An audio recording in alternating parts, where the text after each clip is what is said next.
It's a drink with Derek, and look who I found. Oh, my God. Joey One Thumb, otherwise known as Brad Garrett. I told you not to call me at home. How are you? Okay, Felicia. How are you, man? How you doing? You look so good and healthy. I look like I fell out of a bum's ass. You look great though. I mean, Really? I mean, you always, I mean, that's a. What did you? The hair looks different. I tried cutting my own hair. And now every time I look in the mirror, it reminds me I forgot to wash my balls. That's I've never had matted hair and realized that my sack was still dirty. At one point, did you ever have hair? I did. It's a little bit. It's gray now. You know. You look good, man. You look good, and we're gonna get through this. That's the main thing. We're healthy. Are you feeling good? I feel fantastic. I have no issues. Everyone in my family's great, and I mean, it's knock on wood, everyone's super healthy, and still doing the stuff you're supposed to do. Kind of watching my girlfriend. My girlfriend's mom is 78 years old, so kind of making sure we're doing the whole. What does she look like, the girlfriend's mom? Because your girlfriend is hot. She is hot. She is. Any chance I could take a run at the mom? Because I just turned 60. Mm-hmm. So that's the new 70. And is the mom single? She is. She's not. But make a move and see if not she'll a problem. It's never been a problem. The existing husband. I'm so lonely. Oh, you can't. You keep insanely busy. Comedian, actor, writer, comedy club owner. Slow the fuck down. Yeah, I know. Seriously, the pandemic has helped everything slow down. So it's a good time for me to just. I got to tell you, I've never just. Well, we're comics, right? So we're either on the road or we're trying to do this, and I've never been home this long, without a restraining order. Why do you work? Why do you work as hard as you do? I mean, anybody. I mean, you've had an insane career, and I mean, you could technically sit back and go, you know what? I'm just going to chill. Well, what fun is that? Really? I think when you stop laughing, she's the only one who knows I can't really sit back because I went through a few things. When you do what you love, I think you don't want to, you don't want to stop. The audience will tell me when to stop. And I think that was back in the 90s. They told me, they said, look, you're a hack. It's been done. Why don't you see if you can play Bigfoot on Lifetime? Now, anybody that's come and seen your show knows that you love to bust people's balls. You sit in the front row at a Brad Garrett show. It's like the splash zone at SeaWorld. You're going to get wet. Thank you. What a compliment. Yeah. Well, I have no act, and who knows that better? So you're so full of it. Oh, now, but I've just always, it goes back in the day from when I used to open for different, big acts, and they never want to see the opening act, and I would always just, my material. I was such a large baby. No one wants to hear that. So as I was dying, in front of a lot of people, I just started busting chops out of fear and wanting to be loved, which doesn't make sense. But I don't think, because you're Irish, so you don't care about being loved, right? No, not so much. No. It's not a thing for you. No. Okay. A little bit, That must be nice. Yeah. Well, now, what's the worst reaction you ever got from somebody in the crowd when you went after them just to bust their chops? I'll tell you the worst thing that ever happened, and it was from a waitress.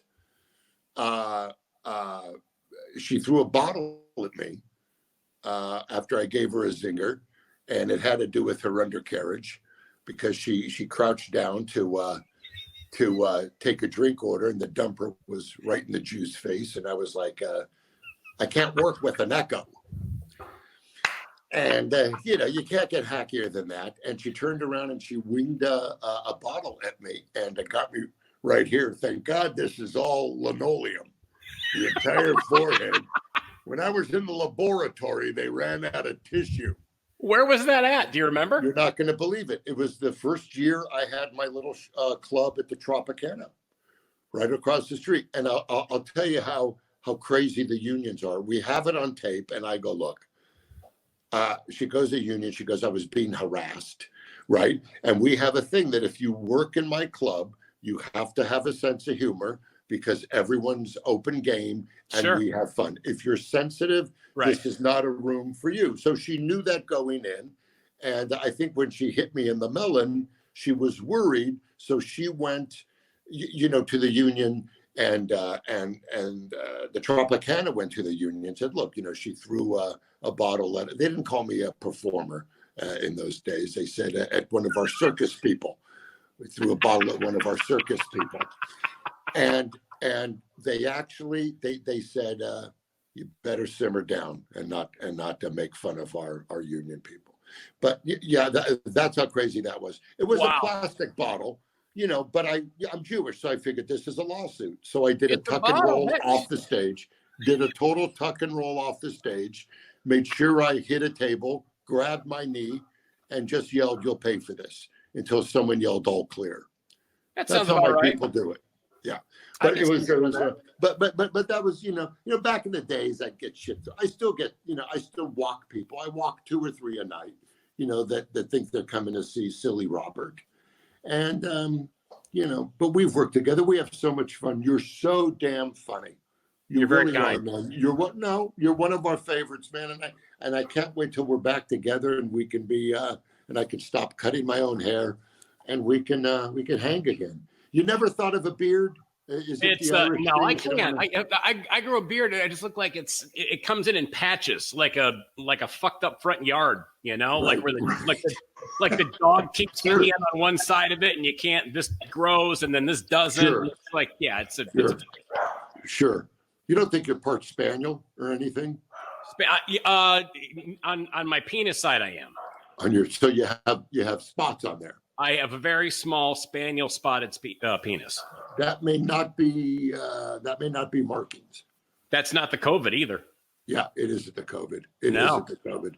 No, man, isn't. I got to tell you, it's getting rough. Do you go out because you have beaten so many battles in real life that do you have that attitude when something like this happens? Like, fuck it, they can't get me. I'm okay. I'm gonna go out. Or do you really? Because you don't seem like a guy that would do well at home. No, I mean, I do stuff. It's I'm not wearing the mask and doing all that and the gloves. I mean, my girlfriend's very diligent about making sure that she's doing the hand sanitizing and stuff like that. And whenever I think that's just so she doesn't have to fuck you. Felicia, tell him how you won't touch it. I'm so sorry. What? How old is the mom again? 78. The mom's 78. Bev. Her name. What the hell, right? Bev. What the hell? Brad. And she's healthy. Brad and Bev Garrett. That can work. Oh, I love the sound of that. Mm-hmm. Yeah. Bev versus Brad and the county of LA. Oh, I had one of those. This will work. Yeah. You've been through a. You've been through a divorce. You're engaged now, which is good. Your fiance is amazing. She's a sweetheart. Everybody knows. Yeah, she's around for the dough. It's all bullshit. Doesn't give a fuck. You know what I mean? Seriously. It's a quick handy for the old Jew when she sits on the balcony. She doesn't give a shit. Everyone knows it. Every cliche is true about this relationship. Seriously, she's dusting my sock drawer for prints. I'm telling you. This one, she's gonna. But see, here's the secret. I'm fucking broke. Okay, and I'm telling you this. The first divorce. Yeah. I gotta tell you. I gotta tell you them. It could have been Auschwitz, and I don't. I would never ever because you're PC. But I mean, it left a mark. And I felt so bad at the time that I just went, please, you're right. You got to do it. So, this one's going okay. She's not too sharp. So I think sweet girl. I'll go, someone's on the driveway. She'll run out. You're such a douchebag. What? You're such an ass. I love her so much. Oh my God. I don't know what she sees. And you don't know what she sees. I don't know what it is. People have daddy issues, but who has grandpa issues? Have you ever heard of that? No, I have not heard that one. Yeah. That's a new one. But now you don't drink. Does she drink? I don't, man. Does she enjoy it? She's a teetotaler. Right. She'll have a glass of wine, before having to touch the one-eyed liar. And you can't blame her. I'm not the only one with a bag over the head during those times. But she a little glass of wine, really not much of a drinker, because it'll hurt her case in court. Well, now you're 23 years sober now. 23 years sober. I had a real grip on the grape, man. What's your best drinking story? Well, right here, I don't know if you can see the scar that looks like the boot of Italy, but when I was opening for Julio Iglesias, who ended up firing me because on the stage, I would say things like, "You ready for the Mexican?" And he was Julio Iglesias, and he was huge. We were playing like hockey stadiums, like in Edmonton, we played the Saddle Dome, and I'm walking out on a platform, and he was a hell of a star in those days because he did all the girls I loved before with the cowboy, and backstage, and he was very nice to me, but the Mexican thing got to him, and backstage he took me aside and he went, "I will tell you one more time, I am not a Mexican, I'm Spanish." And I went, "Oh, a tall Mexican." and that night I felt I overstepped, and I was on his tour bus. We were going from Calgary to Edmonton, and I was hitting it hard. The only thing, I went through everything on the bus at that point. The only thing that was left was silver tequila by a guy named Ricky. It wasn't even like Cuervo or Jose's or Sylvia's. Right. It was Ricky's tequila. And I had, what I like to call 4 fingers of it. And I usually slept on the bottom of the bus because the top was for the band and, people that were illegal. So I would always sleep on the bottom. And every time the bus stopped, I would get out. And I would, but that night they had me on the top because somebody had an ear infection and couldn't write. Long story short, I'm feeling no pain. The bus stops at a gas station, and I think I'm on the first level, and I'm on the second on the double decker, and I walk off, and I do a header. I do a header right on the pavement, and opened up the face a little, and his drummer was a wonderful part-time fireman, a reserve fireman was his drummer, and I fell down, and I was on the road about 3 months with him at this time, and the drummer says, "I think you really have an issue," he said to me, and I said, "So keep me on the bottom." That was my denial joke to the guy. Why would I have an issue? Why do you have me on the top? So I had every reason, and we went. We're sticking you up top. Yeah, exactly, because they were hoping something would happen and they could, get Carrot Top back. And but I still did it for a few years after that. And in 1997, I called it quits. But I'm not one of these preachy guys. No, not at all. Yeah, I mean, as you know, we have a nice bar in the green room. No, absolutely. I'm around it.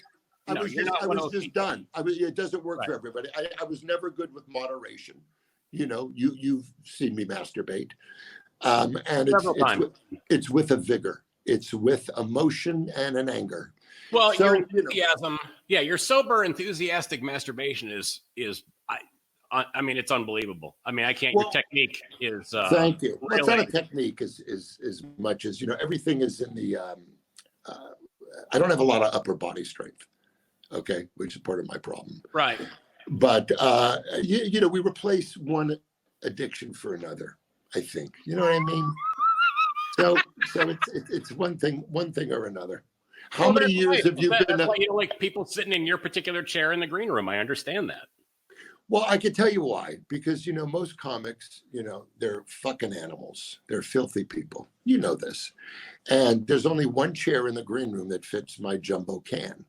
And when I go there and I see one of the acts sit in my chair and his feet aren't touching the ground, I'm like, please, just this one. But I do share. I do. I've sat in other chairs. All I ask is when you're at the club, don't take a dump in the green room bathroom. That's all I ask. The only one that's left me one was Steve Trevino. But you know how they cook.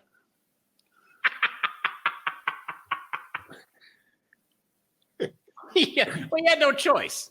Yeah, that's right. And it's interesting. A river runs through it. It's going to happen somewhere. It's either going to happen in your green room or it's going to happen right outside the box office. He FaceTimed me during it. Oh, that's even better. Yeah, he really did. It was pretty fantastic. Those are the people you hang with. Yeah, because there's a sign, right. Don't shit here. Keep calm and no shitting. Yeah. Yeah, so he's FaceTiming me. He's sitting down and he's like, I read no English. He was doing that bullshit with me. It was pretty That's fantastic. classic. Pretty fantastic. Question for you. So you're on Raymond. Raymond comes out in 1996. When was the first time that you realized that you were famous enough when you're out in public that you couldn't be a douchebag anymore? Do you remember that? Well, I'm still a douchebag. That's never been a problem. Exactly. I mean, to the point now where you wouldn't have your today everybody's got their camera and it would be some moment or whatever. But I mean, even back in late '90s when the show was exploding, was there a moment when you realized you were at a certain place and all of a sudden people started kind of converging around you and you're like, it was real. Yeah, it was like after the show, we were originally on Friday nights when Raymond aired, and we were getting destroyed because back in those days Friday night was the kid night. And we were getting destroyed. But at that time, the president really believed in the show. And he said, I'm going to put you on Monday nights after Cosby. And that was it. We finally got the eyes on us. And those were the days where they didn't give you 2 episodes. And if you failed, they tried, if they believed in the show, they tried different placements, different things, different advertising. Nowadays, it's a crapshoot. Right. But they we went after that show. This is before the raping. This is the Cosby Show. Before just touch it, go touch it. It was before the touching, and Rudy, in my opinion, Rudy was never right. So we had a little bit of a wave, and then a year later, after every show, we would all go to a restaurant near the studio and we would hang out. And it was us, it was the Frasier people, it was the Friends people, and we all shot around the same time. And we would just, hang, not with each other, because we wanted, everyone after a shoot, you just kind of want to hang. But we really started to feel it as you would go places. And it's hard for me to hide, because I'm a giant. So I'm sure that has something to do with it. But it just hit a note with folks. Took about a year and a half to really find its footing, but then it was pretty great. One of my favorite stories is you working with Sinatra, because I'm a huge Frank fan, huge Rat Pack fan. What did you, when that came, how did that even come about with you getting a chance to work with him? Well, I was opening for Sammy Davis in Lake Tahoe, and Frank went to see the show, and Frank was old then, and still the greatest ever, but he was older then. So he saw my show, and he went to Sammy and said, I like this. I need someone with no jokes. And I was perfect, because you would watch Tom Dreesen, and his stuff is so cerebral. So that happened with that. And here's one of the greatest lines. This is a true Sammy story. It happened to me. We would go on the road with him. And when I was growing up and the parents were, going through their thing and they're going through the divorces and stuff, I got a lot from my dad. And my dad was a huge Rat Pack fan. So my albums around the house, it was Sammy Davis Live from the Sands. It was Sinatra at the Copa. it was all that great type of, torch song stuff that it wasn't, for me, it wasn't Led Zeppelin. It was soul and Motown. Right. And it was the standards. So when I got to work with Sammy, my dad was like, this is unbelievable. And my dad would never push. My mom, God bless her, she was like, why can't I meet the black man? Where my dad was like very, very, very, very different. But with Sammy, he wouldn't fly because when he would do a gig, it would be like on the road and a semi would follow his tour bus because he would have to bring his couch, his artwork. He had a console, cocktail table, Pac-Man machine. And when he would go, even if it was just 2-3 nights at a theater, he would have movers change the walls, and he would pay for it. He wanted to feel at home. So he was just that type of cat. And his suits were like this big, but he would have literally, it was like, it was incredible. But he would have 100 of them travel, 100 suits. Sure. And like right before the show, he'd go, let's go with the olive green. Things that just didn't make any. So we stopped. He refused to use air conditioning on his buses. And he would cook Creole food on this huge Prevost bus. Oh, that had to smell amazing. Smelled amazing, but it's July back east. We're driving back in, and you can't have the air on. And I'm back there with this bodyguard. And I remember the guard's gun kept slipping out of his sock because he was sweating so bad. So the name of the driver of his bus was called Jolly. It was this big black guy. He goes, Jolly, let's stop and get a soda at the next Arco. Okay. So we stopped the bus. Sammy Davis walks off the bus at this Arco in Cohasset, Massachusetts. And he had stopped drinking momentarily at that point. And I was drinking like I was going to the electric chair in those days. And we stop, and he was doing a Strawberry Crush. There's a brother. Or Orange Crush. With a little shot of ketchup on the side. Little shot of rooster sauce. So he was so cordial and gracious that we stopped. And these are the days where the machines took coins. Okay. Sure. And he would let everyone go. We're all standing in line for a fucking soda because we're parched on this bowl of gumbo on wheels that we're all driving in, And he's cooking it, and he can barely reach the stove. It's like, where's the paprika? It was a son. So we're in line. He's at the soda machine, and he goes and letting everybody go before him, and I'm last, and he's behind me. And I go, Mr. Davis, please go before. No. And I go in my and I have no coins, and I feel like I'm such a putz. So all I have is a 20. So the only one behind me is Sammy Davis. So, and I turn around and I go, Mr. Davis, do you have change for a 20? And he looked at me without missing a beat, and he goes, babe, a 20 is change.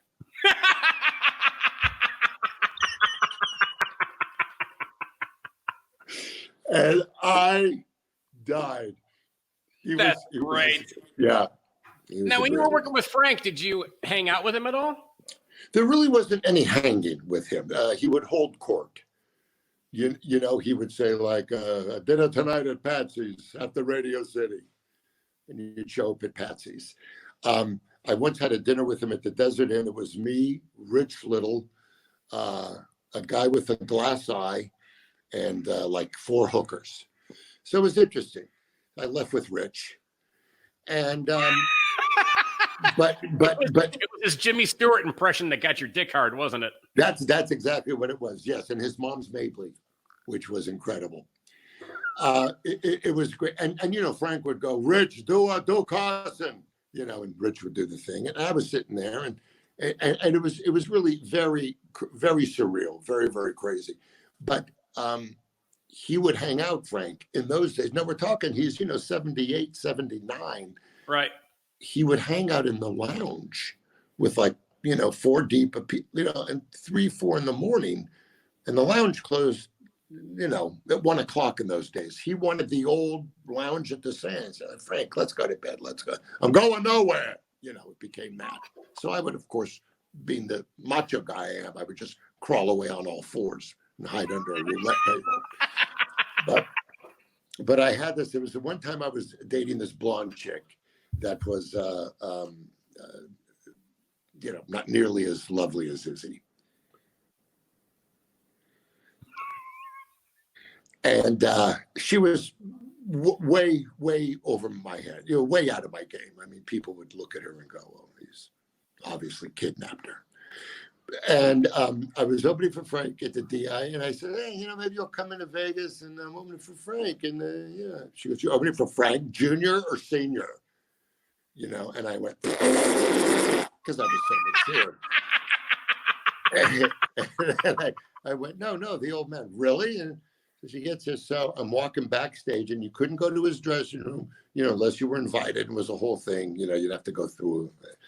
But he was always he loved stand-ups. He loved comedy. And he was always very, very nice. But I'm walking by with this lady, and he pops his head out. He was just, I don't know what he was doing. And he's in his Frank robe with the FS on the thing. And he goes, "Hey, Greg, how you doing?" He called me Greg. And all the time or just that time? He would introduce me as Greg to come out and take a bow. He called me Greg. All Greg the time. Barrett. Greg show. Barrett for 2 years. That's Greg hilarious. Barrett. And I didn't have the balls to go, "Frank, look at the marquee." He's not the good guy to do that to. So and my mom came to one show. He seems very forgiving. I can't believe that would not be that's his forgiving beyond belief. And my mom came to one show. We had to get her escorted out of the casino because she was hitting on Steve Lawrence. This isn't a joke, by the way. Seriously? And my mom was like, "Why can't you tell him that your name is Brad? Sit him down. Oh, Frank, I'm Brad." The problem was it's tough to sit Frank down. So I'm taking a bow for 2 years to Greg Barrett. Okay. And so anyway, I'm walking backstage with the date, and he sticks his head out. He goes, "Greg," and there's no one else around. So I have to go, "Yeah." Right. And she's like this. And he says, "After the show, come back to my dressing room. You bring the lady, have a little pasta fazool." And I said, "Well, Mrs. Sinatra, that's very nice. I'm getting a little pizza from Patsy's. We'll have a little something. All right, you come by." So it's first time ever. After the show, he goes out there, he does a show. He had a great show. He remembered 2 songs. Had a great show. And I knock on his, I ask Hank, who would stand in front of the door. I go, "Hank, is it okay?" "Yeah, he invited you, right?" I said, "Yeah." And he says, "Yeah, knock on the door. You never know how Frank's going to be, but knock on the door." So I knock on the door, and I'm with the Swamp Angel. And he opens the door, and he goes, "What do you want?" Just like that. Okay. And I look at Hank, who's next to the door, and he goes, and I said, I literally said, I said, "It's me, Frank, Greg. You ready for this?" I was even using the wrong name. And he looks at Hank. He goes, "Who is this?" And Hank goes, This is Brad, Frank. He opens for you, And Frank goes, "Well, I'm busy." And he closed the door. So that night, the pussy wasn't rampant. I'll put it that way. It was a lot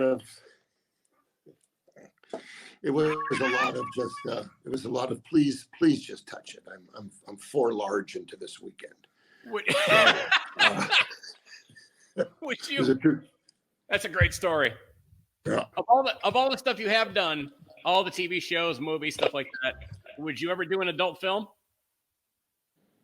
Would I ever do an adult film? Yeah. First of all, I have a 2-inch dick and no stamina. I couldn't do a trailer for an adult film. Have you ever been in one? Have you ever done one? Because I have a feeling you have it going on down there. Because you got a big, thick neck. Have you ever done I'm Irish. Film? I got nothing. No, but you're always in a stupor, so you know they can I'm get hung you like a easy. leprechaun. I don't have anything down there.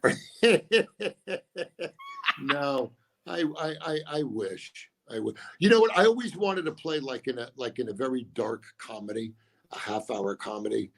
I always wanted to play like an old ex porn star, who's remembered as, John Longfellow or whatever. Right. What is your life? I mean, it's one thing when you're a has-been actor or comedian, but to be a washed-up porn star, That's yeah. What do you go into? Because the money's okay, but it isn't like I can live on this forever. Now, would you ever? Well, is that something that you? Honey, what do you think? You think I'd have any chance in the porno business? Okay, she just smiled. She just flipped me off. She goes, "Sure, Brad. Sure, with your 2-inch pecker." What have you not done that you want to do? Huh? What have you not done that you want to do? Quality. I'd like to have a good set without talking about McNuggets. Do you understand? No, acting wise, I'm very grateful. What do you want to do? You've done. I mean, the dramatic stuff. I mean, from the. I love the dramatic stuff. I'm starting to do a little more of that, and playing some of the heavier roles. I'd like to go back to Broadway in a drama. Mm-hmm. Though I'm scared of it because, at 60, the memory is a little light and you got to be, I mean, my God, it's just, so I'm thinking of, but I'd like to be in a nice drama or a comedy off network that really does what we do, that has that sensibility of an over the hill kind of guy who is just really inappropriate and doesn't see what's wrong with it. Like so many baby boomers that walk around leaving a party going, "What'd I say? What happened?" You know what I mean? I'd love to do something in my comedic tone, which a lot of people look at me and go, so I don't think it's like on everyone's list, because, I went to HR for the first time in my life, which I'm not allowed to talk about, but I've seen how many followers you have, so I'm not worried about it. But thank you. But I actually went to HR recently, first time ever in my life, for something I said on the set of a show that offended a minority, and I was doing it as a joke. You're serious. Very, very serious, and I thought it was a joke. And when they called me up, because people, comics, everyone always messes with each other, and when they called me up and said, "Hey, Brad, it's Gail. I work in HR with Walt Disney Productions, and I was so mature. I was like, I didn't finger that mouse. I didn't know I was talking to someone real, because people always fuck with me on the phone. And they said, "No, we want to talk to you." And I blanched. I was like, I can't, because in my head, I know I didn't grab anyone's ass. Right. I didn't do, so I'm like, what could, it was me being me. Between shots, I threw off a line to one of the people on the show, got a big laugh, which is, I'm not used to. So I continued, and it became a thing. And They actually had a list. There was someone there that was writing down shit I was saying. And so I go up to HR, and I won't get into who it involved or anything else, because that would just get me in trouble. But she goes, "Do you know why you're here?" And I said, "Well, you must have a list." I was joking, right? She goes, "I do." And she pulls out, she goes, "Did you ever say any of these things?" And she said, "Who put their balls in the hummus?" Okay. And I said, "Yeah, that's." I said that. Sure. I said that. And then I start to defend it. I go, "Have you ever seen hummus before anyone digs into it? It has like that double. Right. And she goes, "And you think that's okay?" I said, "I got to tell you, I was in line at craft service. It was lunch. There were 2 transportation guys behind me. They were howling. Okay. And she goes, you're the third comic we've had in here this month. And right away, you know how insecure we are. I'm like, who are the other two? What were their lines? What were their jokes? Give me that report. Yeah. And she goes, I can't get into that. They're very serious. And she goes, that offended someone. I said, how could that offend? And then it went from there. And then I said something to, a couple of the other people and she goes, I know this is your act. And she goes, but it's a new day and age right now. And I said, let me ask you something. I said, because I'm older than you by a bit, but not much. I said, don't you think the pendulum has gone very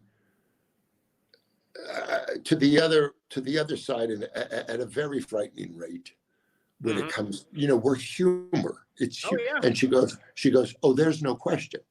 She says, I went to a Chappelle concert the other night in Vegas. I went with some people from my work and I was afraid to laugh because it was so inappropriate and hilarious.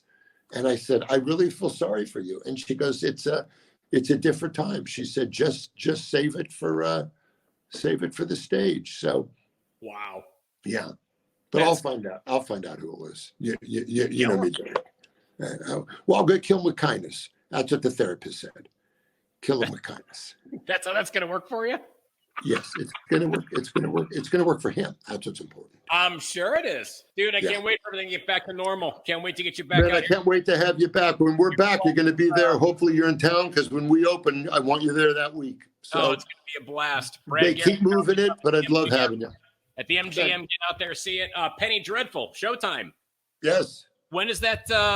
With all that this starts April 26th. April 26th. Back, or it's still on April 26th. April 26th. It's a small role. I don't come into it till like the fourth episode. Small role, but I have to tell you, pretty amazing cast. Nathan Lane's in it. Yeah, Danny Zavato's in it, and the chick from honey, what's your name, honey, from that show you like? What is it, Game of Thrones? And My Little Pony? Is that the other thing you watch? Who's the girl from Game of Thrones, honey? Okay, look at me with eyes. You are such an ass. She has colic today, so it's not a good that's the thing. I'm gonna hook you up with my girlfriend Veronica's mom, Bev. I'm gonna bring her out to a show one time, and you can check out. Please do that. Please, Izzy would love it if you could find someone for me. She would. Her life would be so wonderful, right, honey? She just went, yeah. She stirs the cyanide in the stew. I love you, brother. I appreciate you having me, man. See Brad, Penny Dreadful, Showtime. You're awesome, brother. I love you, man. Thank you, man. Love you too. Appreciate you. Stay well. Thanks, man. You too. How does this go off?